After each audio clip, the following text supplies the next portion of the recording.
Tell me you've been to Relish. Well, WURD Radio was at Relish. Broadcasting live, the show opened with local merchants from the Ogonce Avenue corridor along with their state rep, Dwight Evans. Mr. Sabbath from the Sabbath Funeral Home is surrounded by WURD General Manager Sarah Lomax Reese and Account Executive Steve Stevenson. One of the highlights of the show was expected to be host Nick Taliaferro's interview with Melvin Wade and Stefan for the book Toxic Man.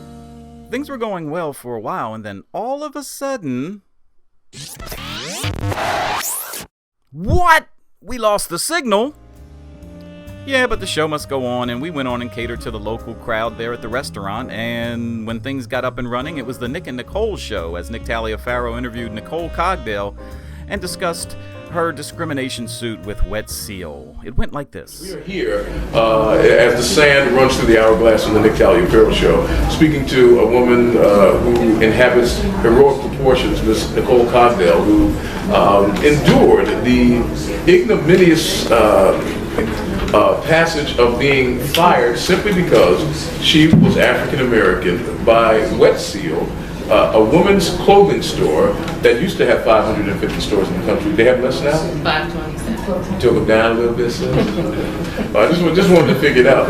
But when we took our break, Nicole, we were asking the question, okay, now we know that the store did that. And you're expressing real wisdom here, because I'm mad, I want to tear the roof off the sucker, I want to go mess them all up. But you're saying that there's a change in leadership, there are a lot of people who work at Wet Seal, and there's a potential for this store to learn from its mistakes and to do some good. So what would you suggest? I mean, just think about it, Nick. It's even like during the civil rights movement, when we marched and boycotted the bus companies.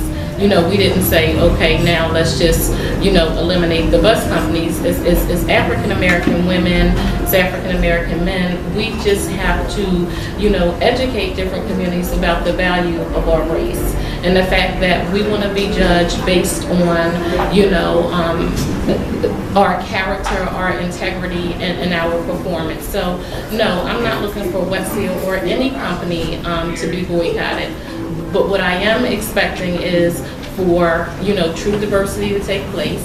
And as African American consumers, if we know that we're not being treated right by any company, then we can choose to spend our money elsewhere.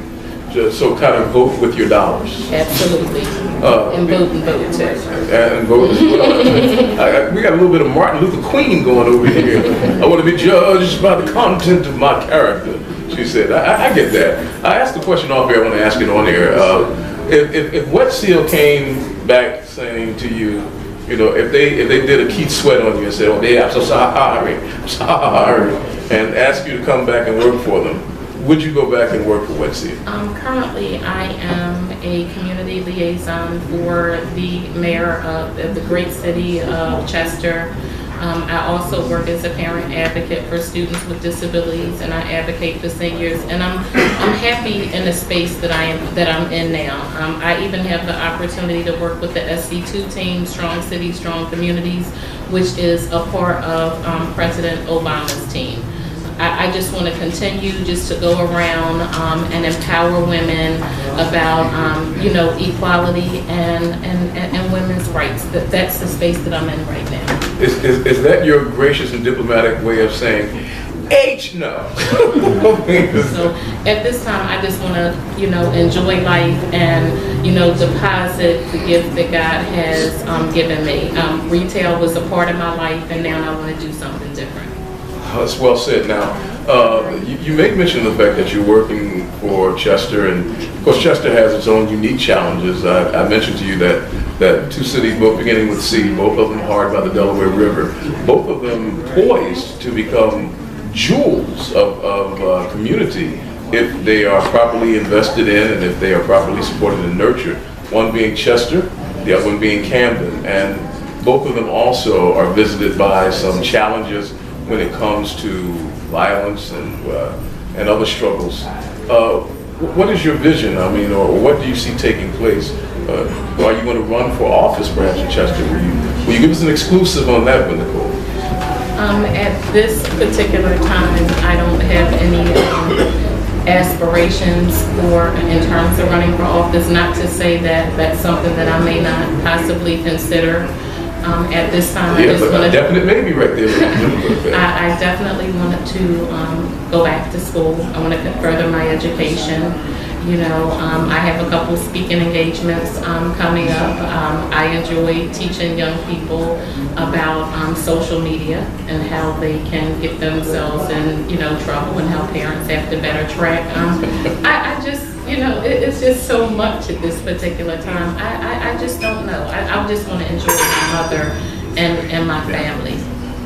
Well, you know, enjoy them you will. I'm hoping that we can have you back to talk a little bit more about the goings on in Chester. I mean, Chester's been well represented today with between Melvin Wade and Stefan Roots and yourself. You know, people tend to bypass Chester and forget the wealth and the riches as far as human resources in Chester. And I think we're getting another glimpse, a more positive glimpse that allows us to recognize that Chester has a lot going for it. Absolutely. I mean, Chester has a great mayor and council, you know, just some incredible people, some incredible, you know, residents. When I came back from vacation after this whole story had broke in terms of, you know, Wet Seal, I went to Stefan Roots, you know, some local grassroots people. I could have interviewed in an array of all different types of media.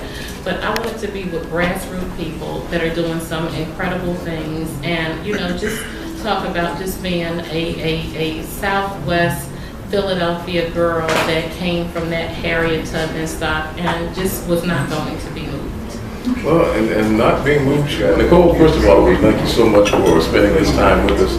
And I want to wish you Godspeed, and first, more than anything else, just congratulate you on the extraordinary victory that was secured through your activities along with your compatriots who took Wet Seal to task for their bigotry and their discrimination. Round of applause, please, for our guest, Nicole Cogdell, a woman deserving of the honor, heroic effort, and we'd like to follow up and call you again to talk about what's going on in Chester, see if we can do some teamwork together. I already talked with Stefan about it. We're going to make sure that we get Mr. Wade again, one of the most colorful characters that ever to put on shoe leather.